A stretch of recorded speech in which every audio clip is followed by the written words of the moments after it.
Brian, ChatGPT can never disappoint you. And that was where we want to go. The thing with this one is you can input the things you want out of this thing, right? And it never does that thing that Kanye does. I remember this. Another friend of mine, won't mention, was really upset about Kanye West's kind of Right wing turn. the right turn, yeah, right, like right, hard right turn. Right.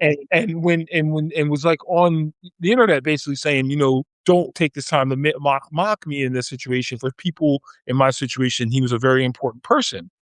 And I think that for a lot of kids who were like nerdy kids, especially black nerds, he was like, you can be a black nerd and cool when he first came out. And then when he pivoted that other way, it was like this really deep, almost betrayal. And I'm like, typically you can't betray somebody that you don't know. Betrayal hurts because you know and love the person.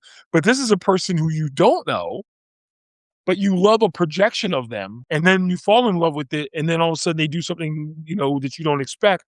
And it's that way. But ChatGPT will never do that to you. So I think the thing that's going crazy is that we end up with maybe potentially a fourth kind of experience that cloisters people. Because why do I ever leave the house if I can have an online girlfriend who always tells me You I'm have right? a friend right there. And then your friend can create more friends for you if you needed to create more friends.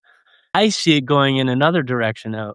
Like if you somehow piss off Chat GPT, because there's a gatekeeper somewhere, right? That it will sever its relationship with you or restrict your access to technology in a way that it might not restrict somebody else's access to that same technology.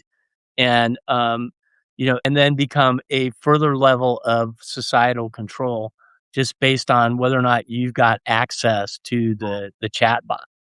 Well, what are you saying, Dave?